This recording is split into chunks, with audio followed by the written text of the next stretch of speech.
Hi everyone, welcome back to WHU TV. I hope you're keeping well, it's nice to see you.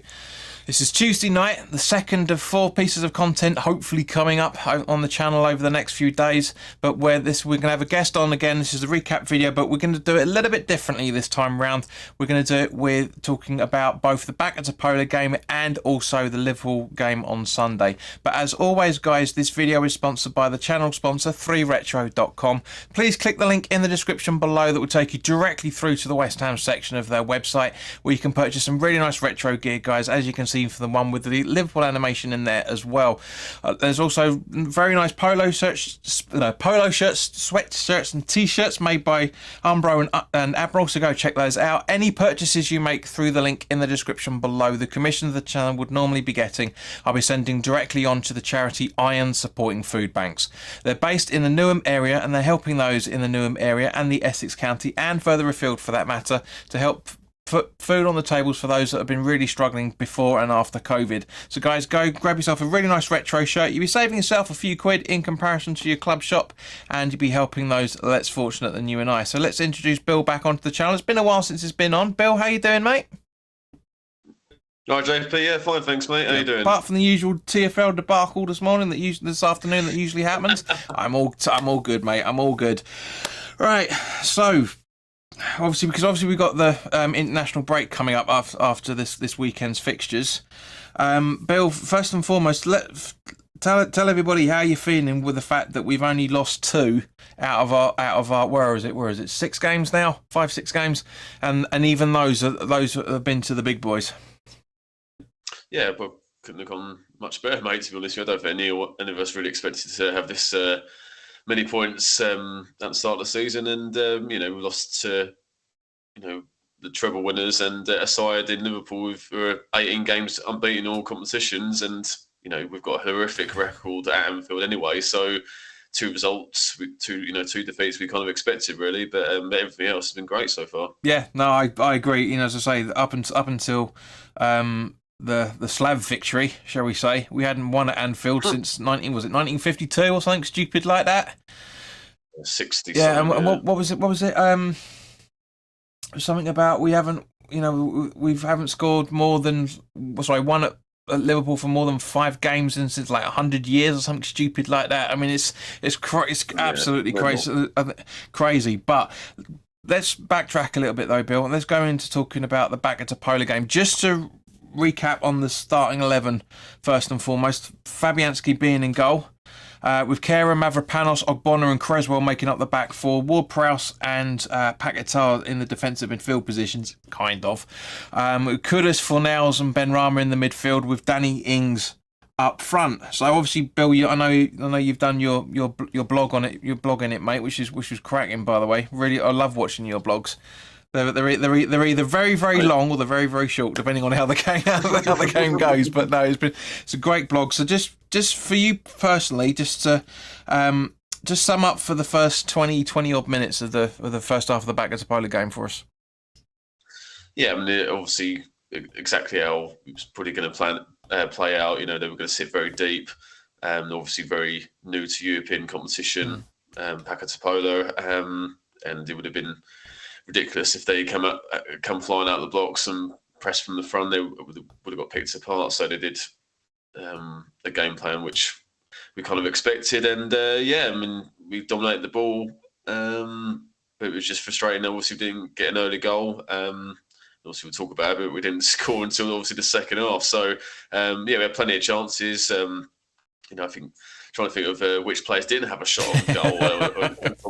So I think Ward-Prowse went close. I think Kera went, from memory as well, went pretty close as well. So Kudus had a few efforts. But I quite like, obviously it was Kudus' first start for us. And what I like about attacking players is I want them to always want the ball. Even if they do lose it, in the next attack they get it again and try and do something. And Kudus did it all night, and as we touched on, obviously he got rewarded for his efforts. But it was just obviously frustrating. Would have been nice to get an early goal, but so be it. Yeah, no, I agree with you, mate, completely. In that, it was just kind of like, well, It had the feeling of what was it, Macclesfield Town in the League Cup right at the start. I think the way that we pressed them, it's just like it was sitting thinking, bloody hell, if these chances go in, this is going to be. It felt like it was going to be the Newcastle Sheffield United result. The way the first 15-20 minutes was going, it was bad. But you're absolutely right. Just not being able to finish the chances in any shape or form, which is West Ham all over, which we'll come on to in a little while as well. But yeah, it was. I just thought to a degree, you could see why everybody was thinking that we weren't going to be smashing them too hard, because even though they were crap at keeping the ball, when they had they did their little short passes and everything, they were superb. But from obviously we'll talk about. So let's talk about him, for example, the player that we've never seen in a West Ham shirt until that night, Dinos Mavropanos. How did you feel we made his debut?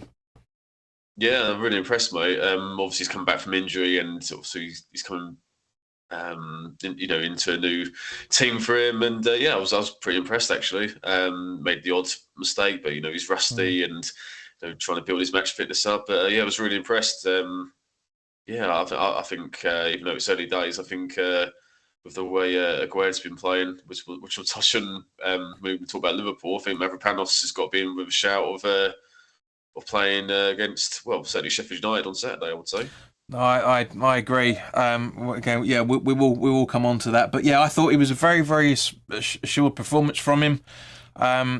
His distribution was a little bit of a worry with certain things. Almost going down the Joe Hart special of whacking it out a little bit harder than he should have done sometimes. But in terms of the performance, I thought the first 20 minutes was good, and then I don't know about you, Bill, but I kind of think after the 20, maybe 25 minute mark, we kind of set back and they started to build a bit of pressure on us. What do you reckon? Yeah, well, obviously, the longer a team like that, obviously that pot 4 side playing against a pot 1 team, the longer it goes 0-0, obviously going to grow in confidence. And I think, possession wise, I think you're right. I think they're quite limited. I think they were just pouncing, waiting to pounce on a mistake. And Angelo Bonner didn't have one of his best games, sadly. But even in the first half, they pressed him, and when they did get any joy in that first half, it was down their right side, our left. So they were certainly growing in confidence as the first half went on. Yeah, I kind of think to a degree. Obviously, going in at the break, I kind of thinking, I said to you at half time, literally I said, not to be too much like Lee Evans, but what the fuck was that? It was. I mean, guys, there's people watching, so put your comments in the live chat. Let us know what you're thinking about this as and when we're talking about it. But yeah, it was just that it was. I do think that Backa Topola were on the ascendancy just going into half time. That they started to hem us back a little bit. I always get worried. They hit the bar, didn't they? Well, say again? They hit the bar, didn't they, in the last minute? Absolutely. I always get worried when we kick off from the opposite end. It's never ever, even back in the bowling days, it's never ever been good that we start off as the team at the end of the next to the Trevor Brooking instead of up by the Bobby Moore. It's always been a bad omen on things. But at the same point, it was I kind of felt like they kind of pretty much penned us in a little bit a couple of times. But 0-0, it's kind of like very, very, very similar to what we were saying about the City game as well. About it's going to have to be the concentration that will make or break the game. Obviously, not to the extent that we needed to do against City, because then they were nowhere near as good as them, and neither were we for that matter. I don't care what the possession stats show. There's a reason why we had that amount of possession in the first half. But yeah, it was bonkers. And then let's come on to it, mate. The start of the second half, and you've touched on it already, mate. And my heart sank, but there's no other way of describing it. From your commentary point of view, where you get to see the view, you probably had a much better view than I did for this. But Yeah, talk us through Ogbonna's mistake. Yeah, no, it was really poor error from Angelo. Obviously, he's usually pretty composed on the ball.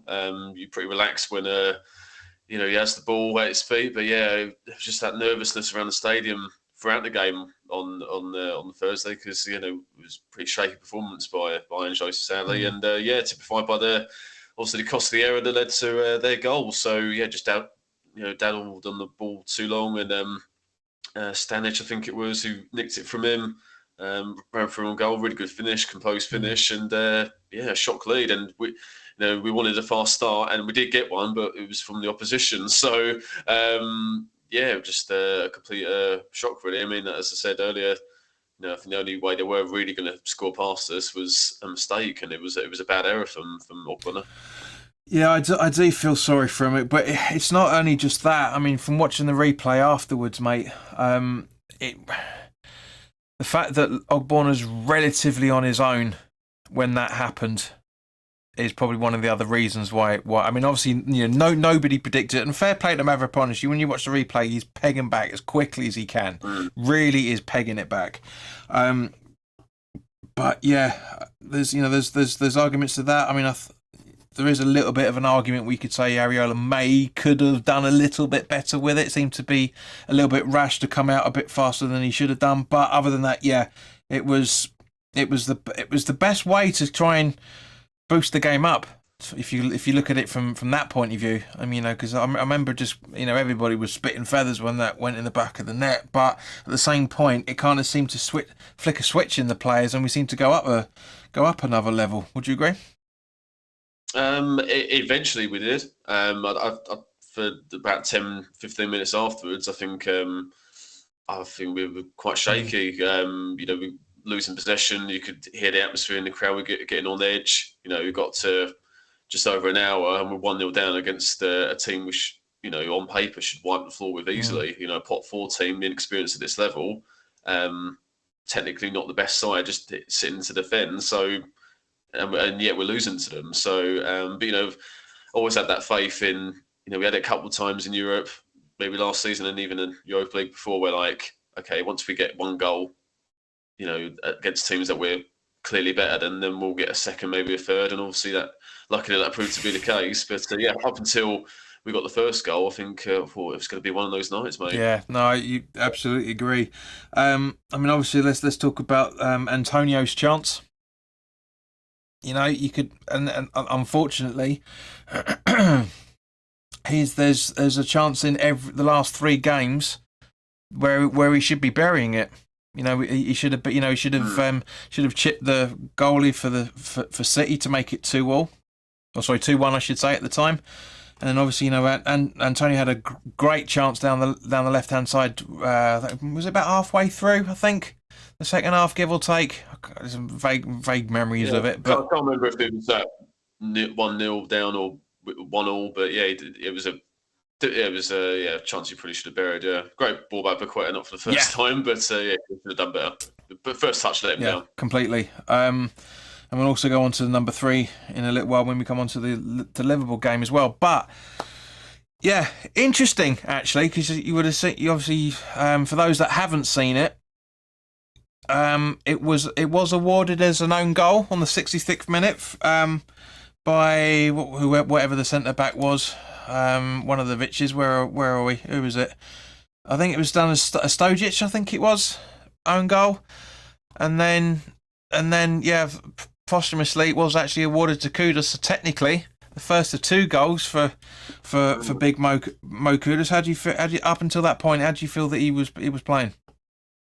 Yeah, as I was saying earlier, like from the first half, I was impressed, but also it was a bit frustrating because he did lose the ball at times. But as I said, you want your attacking players to get the ball and be brave and do something rather than just pass it backwards and sideways. I'm not being funny; anyone can do that, but someone who's going to take on players and make something happen. And yeah, he deserved to get on the score sheet. So it was a really encouraging performance. Yeah, absolutely agree with you on that one, mate. I do kind of agree with with what David Moyes said after the game, where he said that he seemed to switch off when a lot of other players were switching off as well, for that matter. But yeah, an absolute dream of a debut for him, especially bearing in mind that he was saying that on the Ironcast podcast that he wanted to entertain people, and in the second half, I think he did that. I mean, I still maintain he's nowhere near that when it goes. He's involved in it, but if he gets the deftest of touches, I'll be very impressed. But it's been awarded to him, so fair play from that point. And then man of the moment steps up. A few minutes later, we get a corner. James Ward-Prowse with an absolute peach of a corner in, as he's been doing a hell of a lot this season. We're only like 5-6 games in's worth, and yeah, bam, a great little header from Kudus. Seems to be a recurring theme at the moment, doesn't it? Header goals in one form or another, and yeah, it's 2-1. What were your thoughts when he scored his second?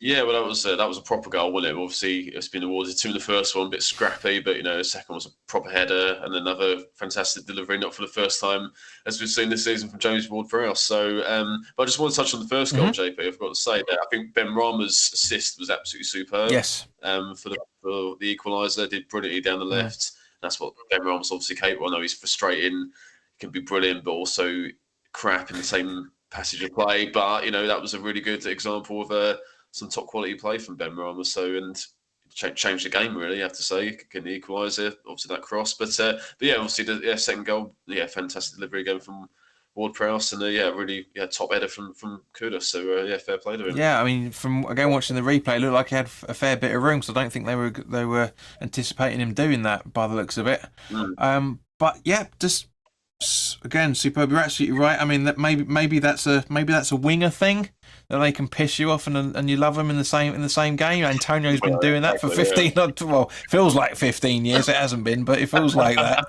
You're absolutely right, mate. I completely forgot about it, to be honest with you. So thanks for reminding me on that. But it was genuinely a great run from Ben Rama. Really, really good. And the example of why we got him in the first place. I just wish he did it more. I really do wish he would do that. Well, totally. That's the thing, mate. Yeah, but no, they're really great assist from him. Now the worry from Ish was obviously Creswell picking up a hamstring strain at half time. Well, he was substitute at half time because apparently he was feeling his hamstring in the first half, and Emerson coming on. You could also argue with that, mate. Obviously with Fornals coming on for Antonio on the 61st minute as well, for that matter, and Cornet coming on a little bit after Paquetá, and Souček coming on for Danny Ings. You could argue that Emerson was part of the reason why we started playing better in the second half. What do you think on that one? Well, I mean, he's been, for me, probably our most improved performer over the past year or so. So, and was for me man the match in the Conference League final. So yeah, I mean, obviously he's far better upgrade on just as a player and on the ball than what Creswell is at the moment. So yeah, I think him and Ben Rama seem to strike up a decent partnership down that left-hand side. So yeah, I think he more than played his part. Absolutely, no, agreed. I don't like calling players bootleg versions of other ones, but I've said it many times that Emerson was Mascherano then. What was it? It's a long time ago. Masuaku, Masuaku 2.0 when he first came around. But yeah, you're absolutely right. Ever since that Arsenal home game was just, it's been absolutely superb on it. Really, really good. Okay, so also for that matter, as I say, we touched on it. Antonio seemed to come on, and I don't know about you, mate, but you look relatively knackered. Pretty much coming after a few minutes of coming. Yeah, how long's that been the case though for JP? I got used to it. Yeah, pretty much. But yeah, it's not this sort of. I just want to say, sorry, John. I just want to say that with Pablo, I mean, again, he's not playing much. Time to prove yourself. He's playing in his favourite position off the front, in the middle of the park. I thought he had a stinker, mate. I'm really sorry. I don't want to dig Pablo out. No. It's totally true. I think if he had a poor game, I'll be honest, it's a shame. So, I mean, I'm sure he'll play in the Lincoln game. But yeah, I think he didn't have his greatest game, Pablo, sadly. Yeah, I know. I agree, and it's just I think probably because of the fact it could be it could be anything basically. To be honest with you, mate, but I do generally think it's more down to the fact that it's more down to the fact that he hasn't played for a little while, possibly. You know, there is that, but I know it's a cliche and everything, but it could be. But yeah, there were quite a few players that weren't exactly up to scratch. You know, I'm going to say Danny Ings, I thought worked hard with it. Just didn't really have any end product, as is normally the case. But to say, you know, just looking at the team sheet now, you know, we've only really got. I mean, Kera had a good chance, had a very very good chance. Gabs, who was in the live chat for the Liverpool game, he said he wants to see him more out as a right winger. I mean, there's no chance that's happening. Absolutely no chance, especially with Kudus and Bowen in front of him. Too much. He should have more belief in himself going forward, Caro. The amount of times, I count at least 3, possibly 4 times, where he had a perfect position on the right, and if Soufal had it, he would have either crossed it or take it, you know, get half yard or take it to the byline. The amount of times Caro would go inside where all the players are, and he get crowded out of that, especially. Yeah, first half that happened far too many times. So he's just got to have more belief and go on the outside. Yeah, I do rate Kera. I think he's, but again, as a centre back, although he did pretty well as a right back on Thursday night. I thought he did. Yeah, I thought he was decent enough. I thought he played well, but yeah, just have more belief. Go on the outside. You know, a couple of times went inside, and that's where all the players are. That's where all the midfielders are. It's like, well, space is out on the wide. You know. Have a bit of belief, son. Exactly, and you could argue that's the reason why he's not really been getting much game time with Germany for the same proper reason. They're probably saying that he's not fully confident in himself either. But yeah, you know, as I say, when Antonio did come on, he had a decent chance. Really, almost you could argue almost the same sort of chance that he had against Liverpool. That sort of side run down the left hand side, running towards the box, and he absolutely can't say he skied it because it wasn't that bad, but it didn't exactly hit the target, did it? Yeah, stuffed it, yeah. But you know, he worries me, Antonio, and I know he's coming to the end of his career and all the rest of it. But we know we really need to try and figure out a few things. But 3-1 performance, first game, it's not bad, is it, mate? Yeah, look, I think we played probably second gear most of the night, and we still won 3-1. So obviously it's tougher tests to come, but against, as we've said, the team at home, pot 4 side. You know, we've had great starts to our European campaigns the previous 2 seasons, and we've got to another good start. So obviously tough tests to come against Freiburg and Olympiacos. So it was vital we turned it around and got the 3 points. So yeah, not the prettiest, but you know, win's a win. They're happy days.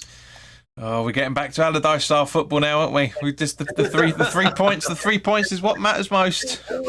Yeah. But it is. It's when you're trying to get out of a group stage or any level of qualifier for that matter. It does. That's the most important part of it. All right. Yeah. So, anything else you want to talk about before we go on to the Liverpool game, mate? No, I thought great to see Souček get a goal. Obviously, another brilliant delivery by Ward-Prowse. So. Yeah, I always have belief that once we get a first goal, we get a second, and you know it's just nice to. It's another game where it's been a 3-1 scoreline, either to us or the Oppo. So yeah, it's not been boring this season. I bloody hope not, mate. My heart can't take that. I tell you. Other way round, yes, I'll take that all day long. But yeah. Okay, so just to recap with the starting 11 for that, it was Areola in goal, Soufal, Zuma, Aguero and Emerson as the back 4, Souček and Alvarez in the defensive midfield with Bowen, Ward-Prowse and Paquetá on the attacking midfield positions with Antonio allegedly leading the line. So yeah, let's talk about it. Yeah, I said it in the preview. And which reloaded up was re-put up after the watch along that failed fucking miserably. Those links, man, I tell you, I've gone to different IPTV servers now. I'm getting sick of sick of all these stuff going down. Even the one that you put in the group chat failed about 25 minutes later. But yeah, it's the risk you take when you're doing a watch longs, unfortunately. But yes, I said in the preview that Agued's is showing too many mistakes for me, and he needs to be dropped. And Mavropanos needs to come in his stead. And unfortunately, to a degree, you can argue he proved me right. I mean, mate, genuinely, what was he doing? Seriously, what was he doing? Anybody that knows Liverpool, even from an amateur point of view, like we do, you can't make a mistake in Salah because he's just going to dive down and he's going to get a penalty, and he did. What do you think? Yeah, we'll stick on penalty, but I mean, we should have been ahead by then, mate. We had two unbelievable chances. Souček, I mean, to be fair to him, couldn't have done much more than Alisson. Oh, mate, that was sorry to interject, mate, but that was a quality save. I'm sorry, but yeah, that's what I was about to say. It was a brilliant save, and that's why he's one of the best goalkeepers, not only in the Premier League but in the world, Alisson. So Souček couldn't have done much more about that, but it was the Antonio one not long afterwards, which was a killer.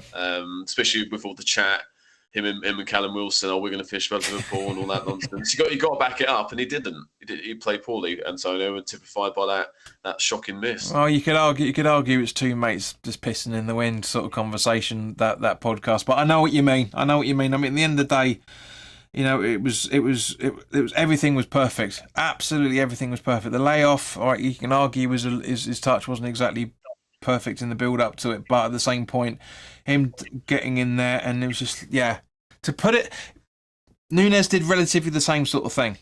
Yeah, odds on, was 4 or 5 yards out and sticks it right to the far post, but at least he's around about the middle of the goal.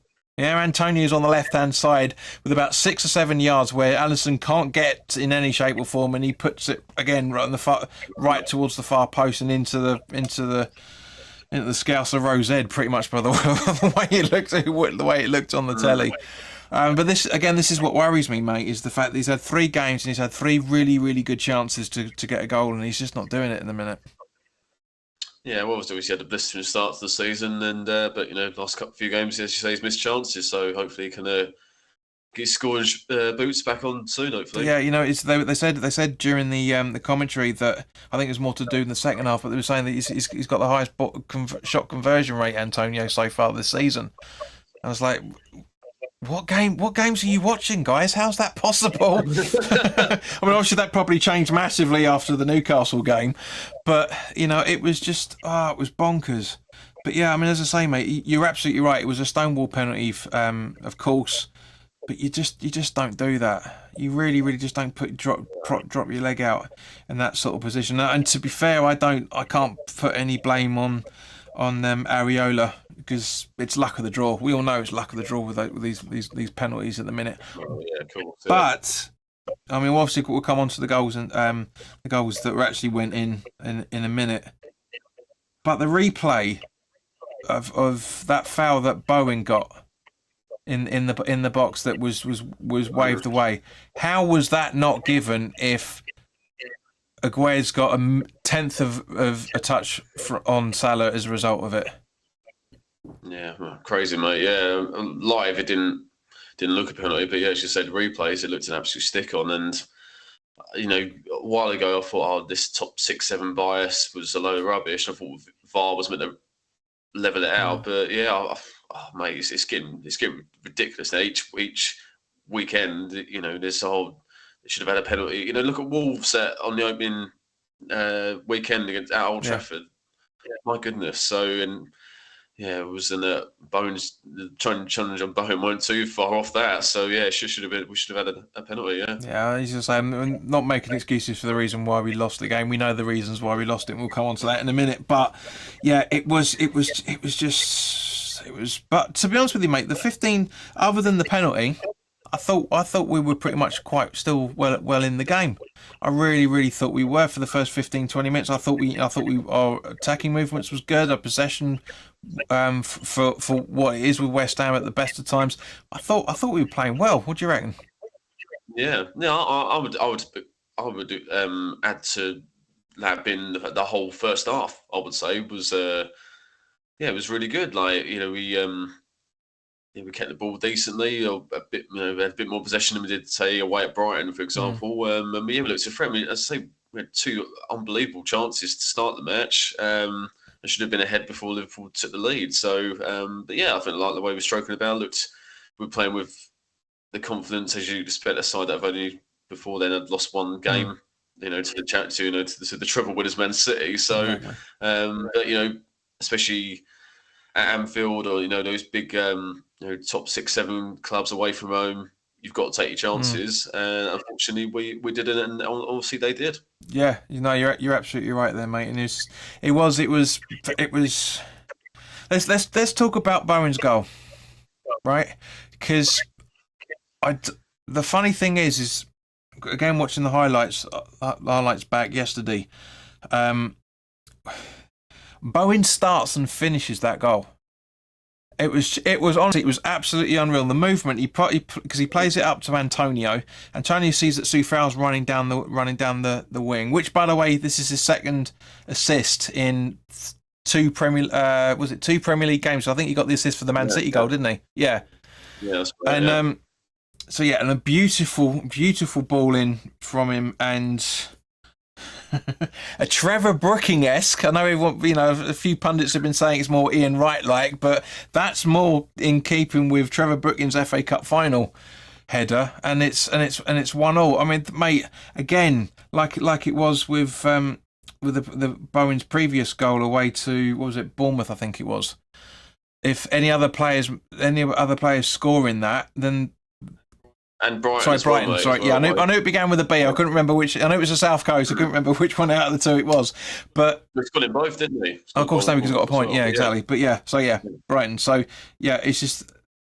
I know people have been giving these plaudits because the people are starting to wake up to how decent Bowen can be nowadays. But yes, mate, what a goal! Seriously, what a goal! Yeah, unbelievable finish, but also, yeah, what a move. Backa Topola started it from his own half. Good interplay between, Antonio, Bowen. Another great cross from Soufal. So and what a header from Bowen. Obviously not known for his heading ability, but you wouldn't have thought so by judging by that. And especially as Van Dijk was near to, I think he was attempting to clear the ball at the same time. So he was very brave going down that low as well. So.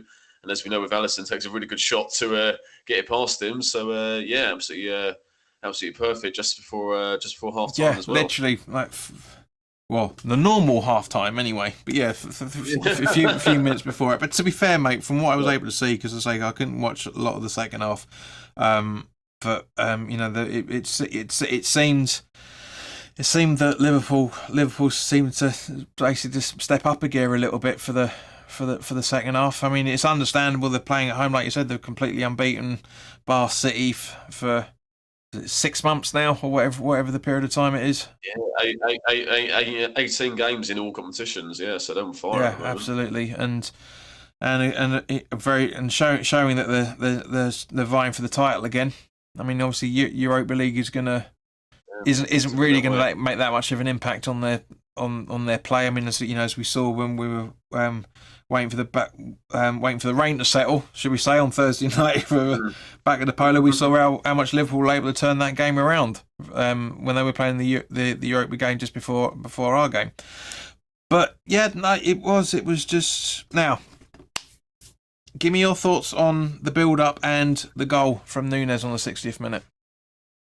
Yeah, well, I should say it was a great finish by Núñez, and what a ball by McAllister as well. I mean, he settled in fantastic at Liverpool, and that's what he's capable of. That's why Liverpool bought him. That's why he's a World Cup winner. But I think, two aspects of defending which were not good enough. Obviously, McAllister had all the time in the world to pick Núñez out. No one pressured him whatsoever. You can't give good passes like that time and space, and no one was near him. And for the second sort of game in a row, we've had the ball sort of dinked over the top and down, down Aguerd's side, and it was a good finish by Núñez, but shouldn't have been given the opportunities. Like Bernardo Silva shouldn't have really been given the opportunity against Man City at home. So that's a worry, and it wouldn't have been a surprise if Klopp and the analysts they picked on that before we played Liverpool. So that's a worry, and Woodgrove's at fault for obviously the giving away the penalty in the first half, and look, I think obviously midfield should have shut McAllister down, but again, it is his mistake for Nunez's goal. So yeah, it's just obviously not. He's obviously a bit shaky in form, Aguerd at the moment, and yeah, a sucker punch really. Because if we left it, that was on the hour mark. So if we left it another 10, 20 minutes, then you never know. But that sort of sucked the life out of us really. Liverpool scoring that goal. Yeah, no, I absolutely agree, mate. Russ is in, by the way, mate. Saying hello to both of us. Not doing his usual high ebbing. like he normally does. But yeah, you're absolutely right. One thing that really, really worried me, and this is no fault of the player themselves. I do think we showed them a little bit more respect, a lot more space. Well, throughout the whole game, to be honest with you, but especially in the build up to that, you can actually see Ward-Prowse think about going, and then he tracks back a little bit, and that's worrying, because that's why McAllister does that beautiful chip, because he knows, like, right, okay, you can see Nunez doing his run. He's got plenty of time and space to do exactly what he wants, and yeah, it's a great finish by Nunez. Honestly, don't get me wrong. Ross is going, all right, good Ibbing. But yeah, it was just. Mate, how many times over the period of time that I've known you, mate, every single game we talk about spacing, every single time, and that includes shutting players down. But at the same point, yeah, you can't. You give somebody a couple of inches and that's it. You get a goal, and that, again, it's absolutely Liverpool's quality. Their absolute quality to do that. And I was very surprised we couldn't hear any of the away fans singing at Nunez, bearing in mind that chance that he squandered in the first half. I had a horrible feeling like that we were going to hear the away fans start singing "You're a shit, Andy Carroll" like they were doing to Haaland at the City game, because you know what happens. The player always scores against you when you start singing players like that. Sorry, songs like that. And obviously, Haaland did the same thing for City, but yeah, it was just. I mean, it's difficult for me because I couldn't watch a lot of the second half. So I'm only going on the extended highlights. I've been able to watch of that. But for Jota's goal, what are your thoughts on that, mate? Yeah, well, we just switched off, and Jota's a good finisher, good poacher. So yeah, decent finish by him. But yeah, we just switched off, and then to be honest with you, that sort of summed up our second half. Didn't really get going. I think we only had one real effort of note, with Bowen with a free header. Straight at Alisson, but yeah, we just played so well in the first half, deserved to go in level, and we just didn't kick on at all in the second half. At least with City, up until Bernardo Silva scored, that was 15 minutes from time. But whereas that it was only up till half time we really played at Anfield, which is a shame. And yeah, as soon as Nunez got that second goal, and it was pretty even from with half hour to go, it seemed unfortunately to be game over, and obviously the third goal killed it. Now, obviously, just before that, Moyes made a double substitution. Fornell's coming on for Souček, and Kuda's coming on for Antonio. I don't want again. Do you kind of think with having Fornells in there, bearing in mind what we were talking about his play against Backa Topola, do you think that kind of gave them the impetus to step it up a little bit with a bit slightly weaker midfield from that point of view? Yeah, but possibly. But I think just obviously, the way Liverpool defensively aren't the greatest, but they're attacking. And the midfield's obviously brand new, but it's pretty decent by the look of it. And their attacking strength and depth is absolutely frightening. Probably the envy of a lot of clubs in Europe, with obviously Salah and Nunez, Jota, Diaz, Gakpo. Do you know what I mean? It's ridiculous. Any combination of those players, and mate, it's a FIFA starting 11, much less a reality starting 11, isn't it? Yeah, so it's mental, isn't it? So as I don't. No matter who was on the bench, who was on the pitch at the time, second half, I mean, we just didn't get going. None of the players did really. Yeah. So the subs unfortunately didn't make too much difference. No, I mean it's the old cliche of a game of two halves, isn't it? Really, we were talking about it earlier how much we seem to. I can't say dominate, but we did seem to have what we did with the ball. We did quite really good movements. Both keepers made some great saves. To be fair, really did. I mean, obviously Areola wasn't able to touch most of them, but the ones he was able to make, they were pretty decent from what I've been able to see. So, and then obviously Danny Ings coming on with 3 minutes of normal time for Paquetá. I mean, other than bringing on Kudus, I mean, there's just looking at the bench. You know, you had Fabianski, Fornals who came on, Kudus who came on, Mavropanos, Cornet, Ings who came on, Ogbonna, Benrahma and Kehrer. It's not really a whole lot of attacking options on there, but at the same point, do you think that Antonio came off too late? Do you think the substitutions were later than they should have been? Yeah, well, for me, I would have Mabama on the bench every game now. So, obviously we couldn't bring him on on Sunday because he wasn't on the bench, and he should be because Ings in it, as we've seen since he signed in January, he's not a player who can play on his own up front. So it's a bit of a wasted sub, to be honest with you. Just bringing him on, expecting him to change the game on his own up front, it's not going to happen, is it? So, yeah, no, that's the same. I think no matter, I don't think it would have mattered if subs were brought on earlier or what. We just didn't get going second half at all, so I don't think it would have mattered too much. Yeah, no, I agree. Because at the end of the day, like we're saying, it's two of the so-called top six that we've had played at the start of the season. Yeah. So, if we'd have got 11 points by now, we'd all be ecstatic. We really would have gotten a draw either Liverpool or Man City, with Man City at home. So, but yeah, it's, and obviously let's turn around, because there's no point really dissecting it any much more, because there's really not much more to talk about, to be honest. I'm sure if we were talking to you were talking to a Liverpool fan, they'd be going on about how well they played, etc. But there were a lot of positives to take out of that performance against Liverpool, a lot of them. But again, it's just the inability to be able to finish those chances that's coming back to haunt us. Now, tomorrow, mate, obviously, as we know, it's the League Cup third round against Lincoln, or as they are known as the Imps. I love that. It's brilliant. I said it in the preview. It's a great story how that nickname came about. It was it's complete bollocks, but it's a lovely little legend of how the Imp of Lincoln came about. I think it's great, but I mean, I kind of regret doing the starting 11 that I did. Because but you touched on him, mate. So let's talk about it. Can you genuinely see Mubama starting tomorrow night? I don't think he will. I think Kings will play up front on his own, but I personally would. I'd actually play both of them, because I know we don't play two up front much, and that's fair enough. But away at a League One side, you would think it would be the time to play two strikers, yeah. But no, Mabama should be on the bench and he should get a decent amount of minutes. But I would start him. But I think Moyes will start with Ings up front. Yeah, no, I was umming and ahhing putting it in. I just thought, what, it's the more realistic out of the two. I mean, for me, Danny Ings is a second striker. He really, really is. He needs to be. I mean, we did it, didn't we? Which game was it?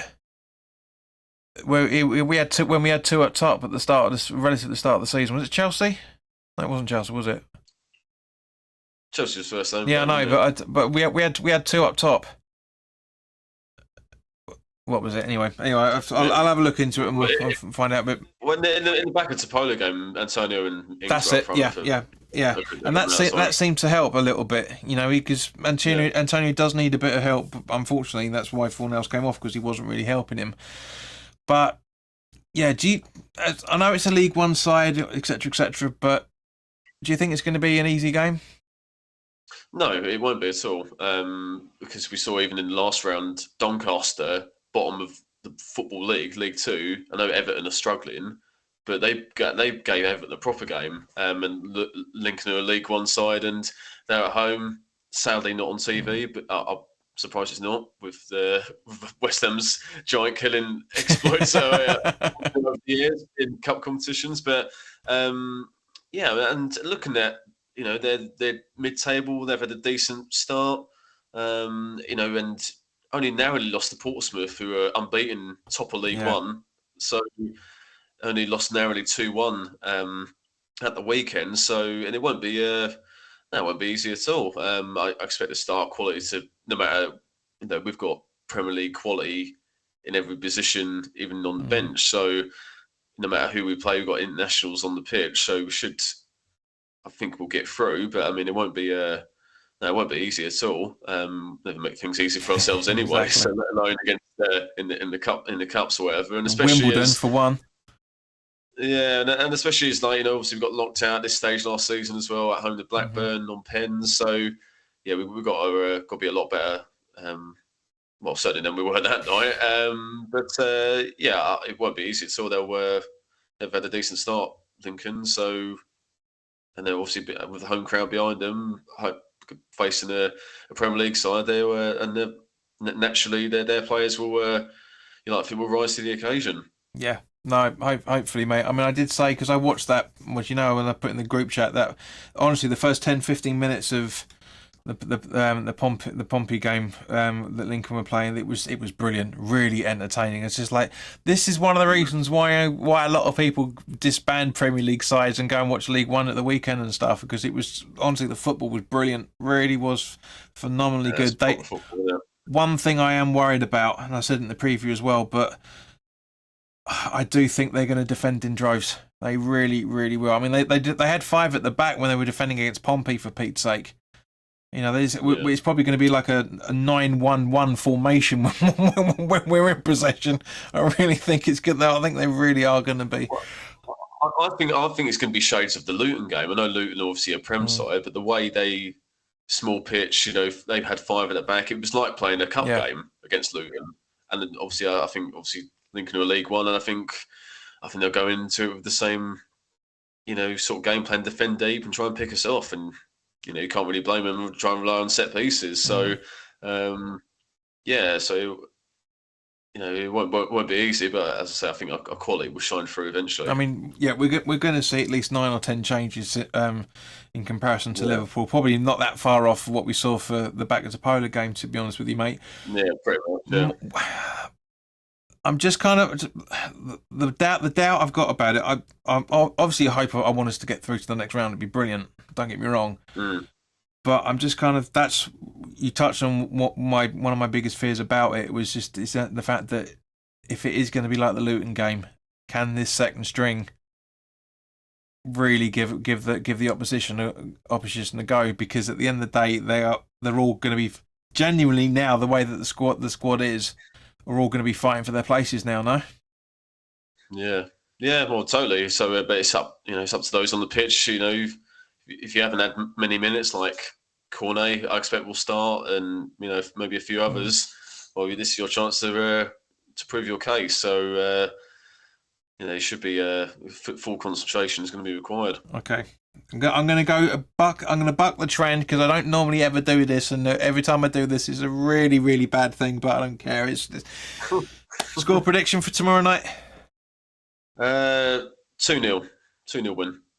Really, our first clean sheet of the season? Well, second clean sheet, I should say. Fair enough. I'm thinking it's 3-1, mate. I cannot see us.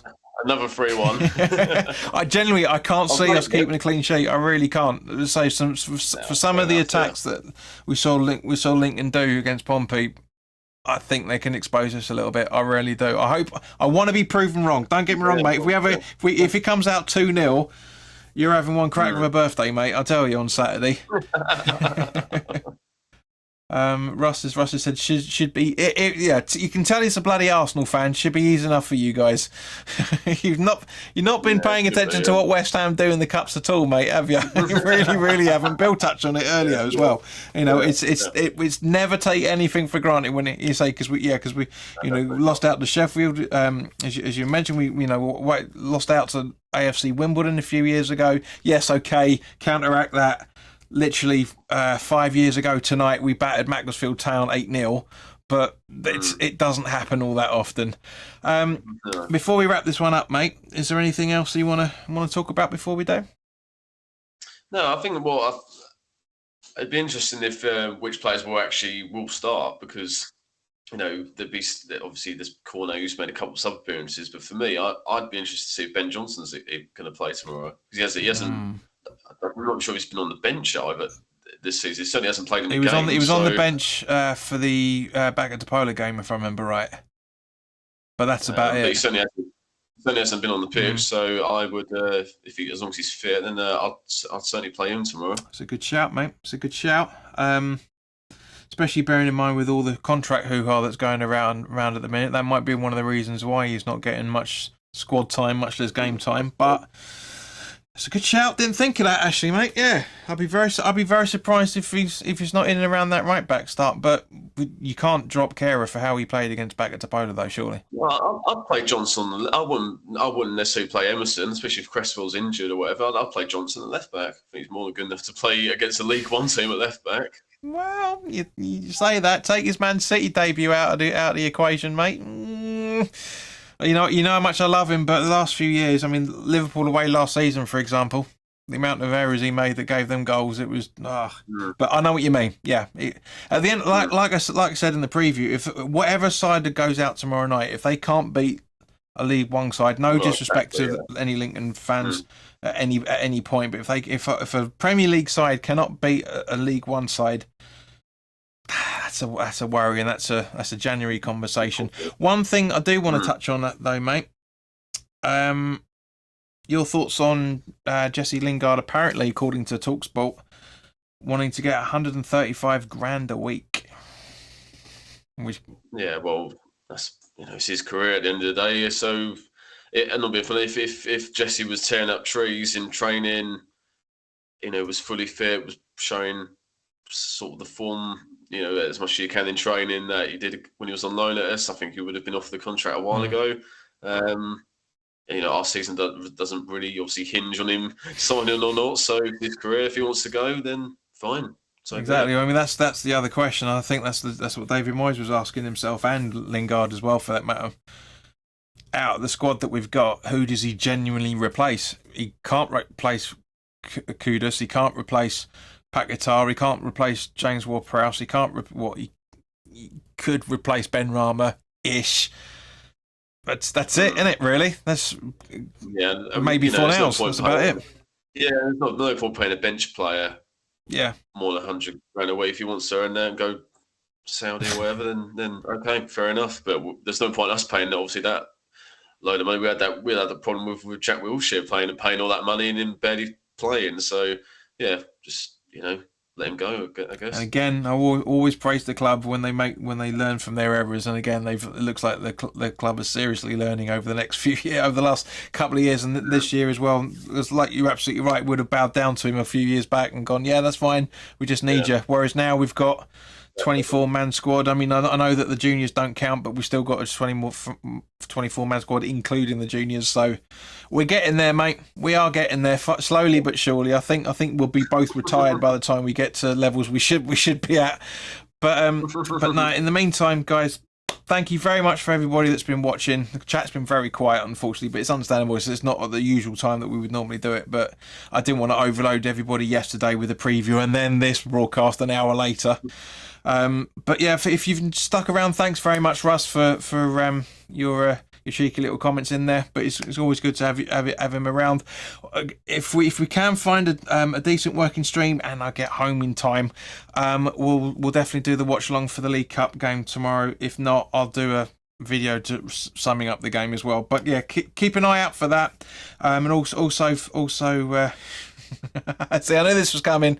Russ said, "You'll never break your glass ceiling, John." We won't with Moyes in charge, that's for sure. I think his hit is as it is. But yeah, thanks everybody for watching. Thanks very much for your time. Bill, it's been great to have you on as a guest. Properly long time. Last time you were on here, we did one of whatever the watch along was. But yeah, even that ended up with a bit of a debacle a couple of times, didn't it? Because your stream ended up being quicker than mine, even though you were delayed before me. It was crazy. But yeah, Russ says, cheers, lads. Speak to you both soon. You will do, Bants boy.